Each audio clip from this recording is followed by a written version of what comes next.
ہوتے ہیں مسجد میں تو وہ یہ ترغیب دے رہے ہوتے ہیں کہ آپ ڈائریکٹ قرآن نہ پڑھو، ترجمہ نہ پڑھو کہ آپ گمراہ ہو چکے ہو، اور آگے تو دلیل ہی دیتے ہیں ایسے اب آپ کو انجینئر بننا ہے یا آپ کو ڈاکٹر بننا ہے تو آپ خود تو کتاب کھول کے نہیں بن سکتے ہو، آپ کو اساتذہ کی ضرورت ہوگی جو آپ کو جو ہے اس کی تعلیم دے، اس کو پہلے سے پتہ ہو. تو یہ کس طرح پاسبل ہے؟ گھر کی عورتوں نے اگر ترجمہ پڑھنا ہے تو پھر وہ کسی استاد کے پاس جائیں، یا بچوں نے پڑھنا ہے تو پھر تو ہر انسان کو استاد کی ضرورت پڑے گی.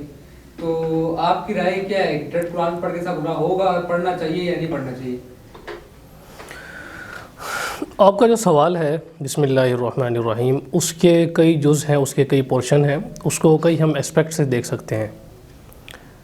قرآن مجید کو جو بات آپ نے کی ہے کہ قرآن مجید کے اوپر یہ کلیم کیا جاتا ہے کہ قرآن مجید کو ڈائریکٹ پڑھنے سے انسان گمراہ ہو جاتا ہے، تو وہ پڑھتا کس حیثیت سے ہے، اور جو مثال اس کے ساتھ دی ہے کہ آیا وہ اس پر فٹ ان ہوتی ہے یا نہیں ہوتی، یہ بھی دیکھنے والی چیز ہے. مثال دی جا رہی ہے انجینئر کی، مثال دی جا رہی ہے ایک ڈاکٹر کی. دیکھیں انجینئر جو بندہ بنتا ہے وہ اس کے اندر تخصص کرتا ہے، اسپیشلائزیشن کرتا ہے، تب جا کر اس کے اندر وہ انجینئر بنتا ہے. کسی بھی فیلڈ میں، الیکٹریکل انجینئرنگ ہے یا کوئی بھی انجینئرنگ کی فیلڈ ہے، اس کے اندر جب وہ اسپیشلائزیشن کرتا ہے یا پھر ماسٹرز کرتا ہے یا اس کے اندر کوئی بھی ڈگری کرتا ہے، تب جا کر وہ اس کے اندر ماہر ہوتا ہے، اس کے اندر اسپیشلائزیشن وہ کیا کرتا ہے. اس کے برعکس اگر آپ ڈاکٹر کو دیکھیں تو ڈاکٹر بھی جب ڈاکٹر اسی وقت بنتا ہے جب ایک خاص پروٹوکول کے ساتھ، ایک خاص پیٹرن کے ساتھ وہ ڈاکٹریٹ پڑھتا ہے، اس کے اندر جتنے بھی شعبے ہوتے ہیں، جتنی بھی فیلڈز ہوتی ہیں، تمام اسپیکٹس کو پڑھتا ہے، تب جا کر وہ ماہر بنتا ہے اور تب جا کر وہ دوسروں کا علاج کیا کرتا ہے. اس کے اندر اناٹمی ہوتی ہے، اس کے اندر بایولوجی ہوتی ہے، اس کے اندر آپ کی انسانی ساخت کا پڑھنا ہوتا ہے، اس کے اندر آپ نے ہڈیوں کے بارے میں پڑھنا ہوتا ہے، جو آرگنز ہیں ان کے بارے میں پڑھنا ہوتا ہے. تو یہ ساری کی ساری اس چیز کے اندر آتی ہیں. اگر آپ قرآن مجید کو دیکھیں تو قرآن مجید کو عام لوگ صرف پڑھتے ہیں، اس کے اندر تخصص نہیں کرتا کوئی بھی.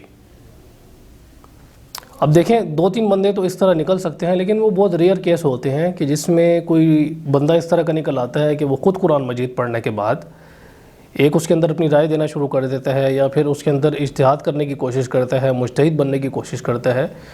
لیکن وہ بہت ریئر کیس ہوتے ہیں. اس طرح تو ڈاکٹرز کے اندر بھی ہوتے ہیں، انجینئر کے اندر بھی ہوتے ہیں. اس طرح اسٹیفن ہاکنگ کی آپ مثال لے لیں، ایک فلسفہ پڑھنے والا بندہ، ایک میتھمیٹکس پڑھنے والا بندہ ایک اپنی رائے دیتا ہے اپنی فیلڈ کے اندر، جب ایک بغاوت پیدا کرتا ہے، جب اپنی رائے دیتا ہے، ایک قسم کا اجتہاد کرتا ہے، تو آیا اس کی وجہ سے تمام لوگ اس فیلڈ کو تو نہیں بند کر دیں گے یا اس اسٹڈی کو تو نہیں بند کر دیا جائے گا؟ تو بالکل ایسے ہی قرآن کی مثال ہے. قرآن مجید خود کہتا ہے کہ قرآن مجید کتاب ہدایت ہے، کہ قل هو للذین آمنوا ھدی و شفاء. قرآن مجید کیا کہتا ہے کہ یہ ایمان والوں کے لیے ہدایت ہے اور شفا ہے. تو ہدایت اور شفا کس وقت ہوتی ہے؟ جب انسان قرآن مجید کو پڑھتا ہے اور قرآن مجید کو پڑھنے کے ساتھ ساتھ اس پر عمل بھی کرتا ہے. یہ بات ٹھیک ہے، یہ بات علماء کرام کا ذمہ داری ہے، ان کا کام ہے کہ وہ قرآن مجید کے بارے میں لوگوں کو بتائیں، قرآن مجید کی تعلیمات کے بارے میں آگاہی دے. اسی وجہ سے جگہ جگہ درس قرآن بھی ہوتے ہیں، لیکن ہر کوئی درس قرآن اپنی بزرگوں کی بتلائے ہوئے طریقے کے مطابق اس کی تفسیر کرتا ہے، اور اپنا جو ایک مائنڈ سیٹ ہوتا ہے اس کے مطابق اس کی تفسیر کرتا ہے. حدیثیں کہاں گئی بیچ میں جو آپ نے قرآن مجید کی روح دوسرے لوگوں کے اندر منتقل کر رہی ہیں وہ کہاں گئی؟ یہ تمام کی تمام چیزیں ضائع ہو جاتی ہیں جب آپ قرآن مجید کی تشریح کرتے ہیں یا قرآن مجید کی تفسیر بیان کرتے ہیں. تو اسی وجہ سے میں یہ کہتا ہوں کہ قرآن مجید ڈائریکٹ پڑھنا چاہیے. یہ کتاب ہدایت بھی ہے، کتاب شفا بھی ہے. قرآن مجید خود کیا کہتا ہے؟ سورۃ القمر کے اندر یہ آیت ہے کہ وَلَقَدْ يَسَّرْنَا الْقُرْآنَ لِلذِّكْرِ فَهَلْ مِن مُدَّكِرٍ، کہ ہم نے قرآن مجید کو آسان کر دیا ہے نصیحت کے لیے، تو کیا کوئی نصیحت حاصل کرنے والا ہے؟ تو اب دیکھیں اللہ تبارک و تعالیٰ کیا فرما رہے ہیں کہ ہم نے آسان کر دی ہے قرآن مجید کو نصیحت کے لیے. کس چیز کے لیے آسان کر دی ہے؟ نصیحت کے لیے. اجتہاد کے لیے تو آسان نہیں کیا. اللہ تبارک و تعالیٰ نے یہ تو نہیں فرمایا کہ وَلَقَدْ يَسَّرْنَا الْقُرْآنَ لِلْاجْتِهَادِ. اللہ تعالیٰ نے فرمایا کہ وَلَقَدْ يَسَّرْنَا الْقُرْآنَ لِلذِّكْرِ، نصیحت کے لیے. یہ جو جنت جہنم کی آیتیں ہیں، یہ جو واعظ و تذکیر کی آیتیں ہیں، یہ کس کے لیے ہیں؟ لوگوں کے لیے ہیں. کیا انہیں بھی چھپا کر بند کر کے ہم تورات والا حال کریں گے جو حال جو علماء ان کے علماء نے کیا، جو کرسچنز کے پاپ وغیرہ تھے، انہوں نے کیا حال کیا تھا تورات کا اور انجیل کا؟ یہی حال تو کیا تھا انہوں نے کہ بائبل کو بس جو ایک علماء کا خاص طبقہ ہے وہی پڑھے گا اور عوام تک اس کی رسائی نہیں ہوگی. پھر اس حال کیا ہوا کہ انہوں نے اس میں رد و بدل کرنا شروع کر دی. قرآن مجید نے سارا اس کا نقشہ کھینچا ہے ان لوگوں کا کہ اس میں رد و بدل کس طرح ہونا شروع ہوئی، اور لوگوں کے لیے ہدایت کا دروازہ بند ہو گیا ہے، تمام کی تمام چیزیں آپ لوگوں کے سامنے ہیں، اور قرآن مجید بھی اسی ایک ہسٹری کھینچتا ہے جتنی بھی آپ کے سامنے چیزیں آتی ہیں۔ تو اس وجہ سے میں یہ کہتا ہوں کہ جو نصیحت حاصل کرنے کے لیے قرآن مجید پڑھتے ہیں یا جو عوام ہیں اکثر و بیشتر، وہ اس کے اندر کوئی تخصص تو نہیں کرتے، نہ کسی بندے کے پاس اتنا وقت ہے کہ وہ قرآن مجید کھول کر 24 گھنٹے اس کے اندر لگا رہے گا، 24 گھنٹے اس کے اندر غور و فکر کرے گا اور قرآن مجید کی آیتوں کو نعوذ باللہ آگے پیچھے کرنے کی کوشش کرے گا۔ ایک بندہ ہے صبح کے وقت اسے فرصت ہوتی ہے نماز فجر کے بعد قرآن مجید ترجمے والا پڑھے یا قرآن مجید کی نصیحت کے لیے وہ قرآن مجید کی آیتوں کو پڑھے۔ اور کئی لوگ ایسے ہیں وہ کہتے ہیں خود کہ ہم قرآن مجید پڑھتے ہیں ترجمے سے یا تلاوت کرتے ہیں تو ہمیں سکون ملتا ہے۔ اچھا، یہ جو آیت وَلَقَدْ يَسَّرْنَا الْقُرْآنَ لِلذِّكْرِ، یہ والی جو آیت ہے جو سورہ قمر کے اندر ہے، اس آیت کے ذیل میں تفسیر کی ہے علامہ ابن کثیر نے، تفسیر ابن کثیر میں۔ انہوں نے خود یہ بات لکھی ہے کہ قرآن مجید نصیحت سے مراد ہے کہ قرآن مجید جب کوئی بندہ پڑھتا ہے اور اس سے وہ جو عذاب کے ڈرانے والی آیتیں ہیں اس سے نصیحت حاصل کرتا ہے، جو جنت والی آیتیں ہیں ان سے وہ رغبت حاصل کرتا ہے، تو یہ تمام کی تمام چیزیں اس کے اندر آتی ہیں، تو اس کے اندر لوگ بھی داخل ہیں۔ اسی طرح آپ شاہ ولی اللہ محدث دہلوی رحمۃ اللہ علیہ ہیں، ان کی ایک کتاب پڑھائی جاتی ہے درس نظامی میں، علماء کرام بھی پڑھتے ہیں اسے، اس کا نام ہے اس کتاب کا الفوز الکبیر۔ اس کتاب کے اندر الفوز الکبیر فی اصول التفسیر، یہ پورا نام ہے اس کتاب کا، یعنی اصول تفسیر، جو تفسیر کے اصول ہیں اس ٹاپک پر یہ کتاب لکھی گئی ہے۔ تو اس کتاب کے اندر شاہ ولی اللہ محدث دہلوی رحمۃ اللہ علیہ نے قرآن مجید کے جو ٹاپکس ہیں ان کو 5 قسم کی کیٹیگرائز اس کے اندر انہوں نے کی ہے، یعنی 5 ٹائپس اس کے بیان کی ہیں اصول تفسیر کی، اور قرآن مجید کی جو آیات ہیں ان کی۔ پہلی کیٹیگری کے اندر انہوں نے کہا ہے کہ تذکیر بآلاء اللہ، یعنی قرآن مجید کی آیتیں کئی اس قسم کی ہیں کہ جس میں اللہ تبارک و تعالیٰ کی نعمتوں کا ذکر ہے، اس کے ذریعے نصیحت کی گئی ہے۔ فَبِأَيِّ آلَاءِ رَبِّكُمَا تُكَذِّبَانِ، اس میں یخرج منہم اللؤلؤ والمرجان، سورۃ الرحمن آپ اٹھا کر دیکھیں، اس کے اندر اسی بات کا تو ذکر ہے کہ تم اللہ تبارک و تعالیٰ کی کون کون سی نعمتوں کو جھٹلاؤ گے یا کون کون سی نعمتوں کو تم ناقدری کرو گے، تو بار بار وہ نعمتیں گنوائی گئی ہیں۔ اسی طرح انسان کی پیدائش اور انسان کا پیدا ہونا، اور اللہ تبارک و تعالیٰ نے انسان کو جو آسمان فراہم کیا ہے، جو زمین فراہم کی ہے، اور اس طرح کی جتنی بھی چیزیں اللہ تبارک و تعالیٰ نے ہمیں پرووائڈ کی ہیں، اس کے ذریعے اللہ تعالیٰ ہمیں نصیحت کرتے ہیں، ہمیں ایڈوائز کرتے ہیں مختلف طریقوں سے کہ ان چیزوں سے تم نصیحت حاصل کرو۔ تو ایک قسم کی کیٹیگرائزیشن تو یہ ہو گئی آیات کی۔ تو ظاہر ہے یہ آیتیں علماء کے لیے تھوڑی ہیں، یہ آیتیں علماء کی ذمہ داری ہے کہ وہ بیان کریں، لیکن عوام کو دور نہیں رکھا جائے گا قرآن سے۔ اور دوسری قسم کی کیٹیگری انہوں نے بیان کی ہے کہ تذکیر بایام اللہ، یعنی جن قوموں نے اللہ تعالیٰ کی تعلیمات پر عمل کیا ان کا کیا حال ہوا، اور جنہوں نے اللہ تعالیٰ کی تعلیمات کو جھٹلایا ان کا کیا حال ہوا۔ تو اس کے اندر بھی دونوں چیزیں انہوں نے بیان کی۔ تو یہ چیز بھی لوگوں کے لیے ہے کہ لوگوں کو بیان کی جائے، لوگ اس سے نصیحت حاصل کریں، جس طرح قوم عاد ہے، قوم سمود ہے، اس طرح کی جتنی بھی قومیں گزری ہیں ان کے کیا حال ہوئے ہیں، ان کے حالات قرآن مجید میں صرف قرآن مجید بند کر کر رکھنے کے لیے بیان کیے گئے ہیں۔ اب بتائیں ان حالات کو پڑھنے سے کون سا بندہ مجتہد بن جائے گا؟ اللہ تعالیٰ نے جو نعمتیں بتلائی ہیں اس کو پڑھنے سے کون سا بندہ مجتہد بن جائے گا، یا کون سا قرآن مجید میں گمراہ ہو جائے گا؟ اس میں گمراہی والی کون سی بات ہے؟ ایک بندہ قوم عاد کے بارے میں پڑھتا ہے، قوم سمود کے بارے میں پڑھتا ہے، وہ کون سا گمراہ ہوگا؟ وہ تو سیدھی لائن پر آئے گا۔ ایک بندہ پڑھتا ہے ان لوگوں کے بارے میں کہ جنہوں نے اللہ تعالیٰ کی تعلیمات پر عمل کیا، وہ کون سا گمراہ ہوگا؟ اسے کہتے ہیں تذکیر بایام اللہ، یعنی جو دن اللہ تعالیٰ نے رد و بدل کر کے پھیرے ہیں قوموں پر، جو اللہ تعالیٰ نے یعنی دنوں کو لے کر آئے ہیں دوسری قوموں پر، اس کے اندر کیا نصیحت ہے ہمارے لیے؟ ظاہر ہے ہم پہلے لوگوں سے ہی سیکھیں گے، جو لوگ پہلے گزر چکے ہیں ان کے حالات کیسے ہیں، ان کے حالات جاننے کی کوشش کریں گے تو ہمیں کیسے پتہ چلیں گے؟ ایک بندہ جمعہ پڑھنے جاتا ہے، جمعے کے اندر وہ ایک مولانا صاحب کی کیا تقریر سنتا ہے، کیا وہ یہی چیزیں بیان کرتے ہیں؟ وہ تو آپ کو کس سے بیان کر رہے ہوں گے، فلانے بندے نے یہ کہہ دیا، فلانا بندہ گمراہ ہو گیا، بس فتوی لگتے رہیں گے وہاں پر، نصیحت والی تو کوئی چیز نہیں ہوتی۔ اسی وجہ سے آپ دیکھیں مسجدیں خالی ہوتی ہیں، لوگ نہیں جاتے، اس کی وجہ یہی ہے۔ قرآن مجید ایک ایسی کتاب ہے جس پر تمام کے تمام فرقوں کو آپ لے کے آ سکتے ہیں۔ جو بریلوی ہے اس کو اختلاف ہوگا اللہ تعالیٰ کی جو اللہ تعالیٰ نے جو انعامات دیے ہیں، کیا دیوبندیوں کو ان انعامات سے اختلاف ہوگا؟ کیا ایک اہل تشیع کا کوئی بندہ ہوگا اس کو کیا اختلاف ہوگا ان چیزوں سے؟ نصیحت تو سب کے لیے ہے۔ تو اس وجہ سے قرآن مجید کو پڑھنے سے انسان گمراہ نہیں ہوتا۔ اکثر و بیشتر 99% لوگ ہدایت پر آتے ہیں۔ صحابہ کرام رضی اللہ تعالیٰ عنہم اجمعین جتنے بھی آئے ہیں وہ ہدایت انہوں نے کس ذریعے قرآن مجید سے پائی ہے۔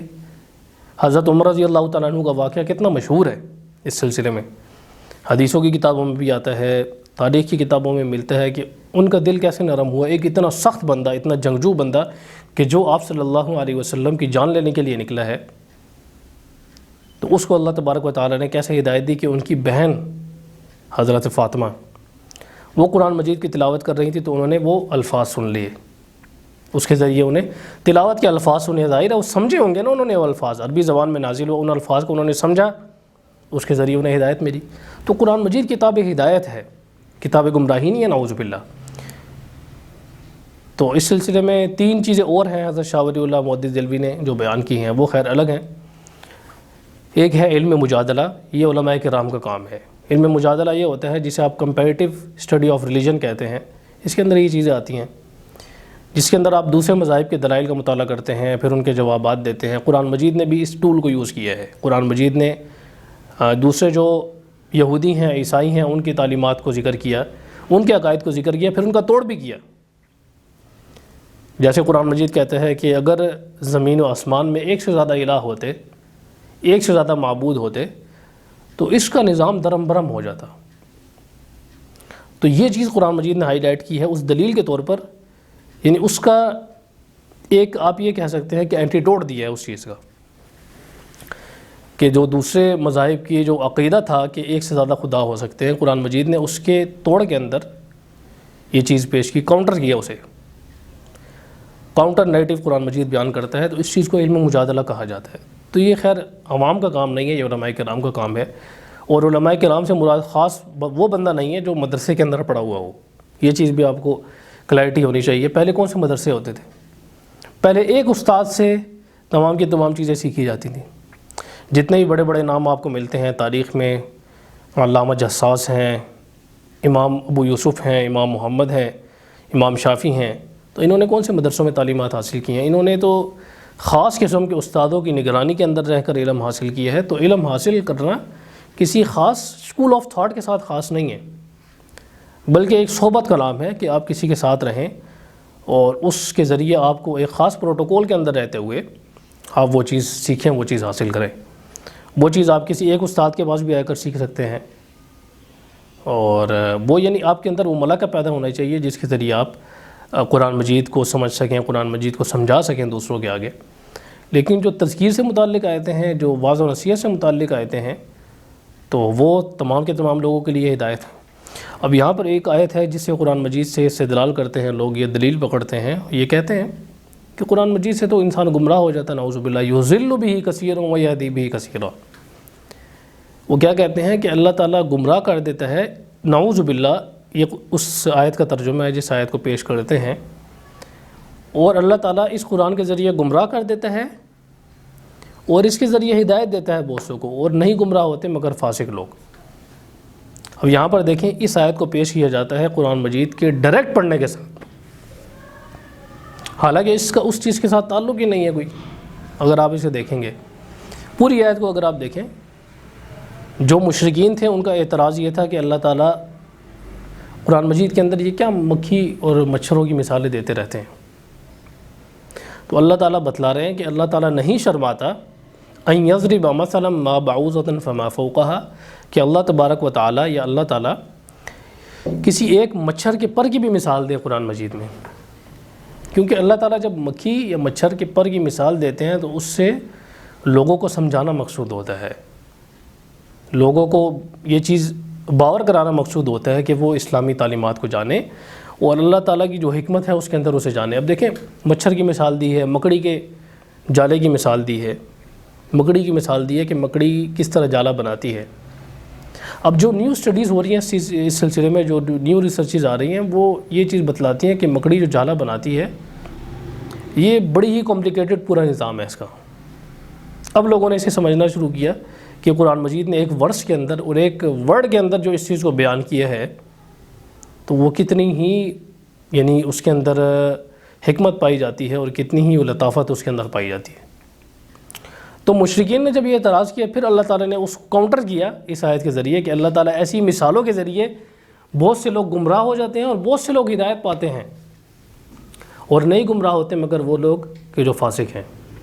یعنی فاسق سے مراد ہے جن لوگوں نے پہلے ہی کوئی کجی ڈھونڈنی ہے، جو لوگ چاہتے ہیں کہ ہم اس چیز کے اندر کوئی اس طرح کی چیز تلاش کریں کہ جس سے ہم دوسروں کو بہکا سکیں، جس کو ہم جھوٹا ثابت کر سکیں، تو وہ پھر لوگ گمراہ ہوتے ہیں جن کے دلوں پر اللہ تعالیٰ مہر لگا دیتا ہے۔ جس طرح آپ دیکھیں اس آیت کے بالکل 2 رکوع پہلے اللہ تعالیٰ خود بیان کر رہے ہیں کہ ختم اللہ علی قلوبہم، کہ اللہ تعالیٰ نے ان لوگوں کے دلوں پر مہر لگا دیا۔ مہر لگا دی، اس کا کیا مطلب ہے؟ مہر لگانے کا مطلب یہ ہے کہ جو لوگ پہلے یہ سمجھتے ہیں کہ ہم ہدایت نہیں پا سکتے، وہ پہلے ہی یہ سمجھتے ہیں کہ قرآن مجید کتاب ہدایت ہے، وہ سمجھتے ہیں، لیکن اس کے باوجود بھی ہدایت حاصل نہیں کرنا چاہتے، جس طرح ابو جہل ہے، اس طرح کے لوگ ہیں جو سردار تھے، وہ چھپ چھپ کے باتیں کیا کرتے تھے اس زمانے میں کہ ہمیں پتہ ہے یہ قرآن مجید صحیح ہے اور یہ اللہ کے رسول ہے، لیکن یہ بندہ کیوں بنا اللہ کا رسول، ہم کیوں اس کو مانیں؟ یہ بس انہیں انا تھی، یہ چڑ تھی انہیں، باقی وہ یہ سب چیزیں سمجھتے تھے کہ اللہ کا رسول ہے اور یہ کتاب اللہ تعالیٰ کی کتاب ہے۔ تو اس بنیاد پر انہوں نے یہ چیز بیان کی اور یہ فیصلہ کیا کہ ہم ہدایت نہیں لائیں گے۔ اس وجہ سے اللہ تعالیٰ نے یہ چیز بیان کی کہ اللہ تعالیٰ نے ان کے دلوں پر مہر لگا دی ہے۔ تو اس کانٹیکس میں یہ آیت آ رہی ہے، اس کانٹیکس میں نہیں ہے کہ اللہ تعالیٰ نعوذ باللہ یہ بتلانا چاہ رہے ہیں کہ قرآن مجید سے لوگ گمراہ ہوتے ہیں۔ قرآن مجید سے لوگ گمراہ نہیں ہوتے۔ جو مثال اللہ تعالیٰ دے رہے ہیں اس مثال کے ذریعے کچھ لوگ نیچرل فینومینا کے طور پر اللہ تعالیٰ بیان کر رہے ہیں، جس طرح اللہ تعالیٰ نے یہ چیز بیان کی کہ اللہ تعالیٰ نے ان کے دلوں پر مہر لگا دی۔ اس کا مطلب یہ ہے کہ کیا اللہ تعالیٰ نعوذ باللہ اپنے ہاتھ سے مہر لگاتے ہیں؟ اللہ تعالیٰ ایک نیچرل فینومینا بیان کر رہے ہیں یہاں پر کہ جو انسان ہدایت حاصل نہیں کرنا چاہتا تو وہ ظاہر ہے پھر گمراہ ہو جاتا ہے۔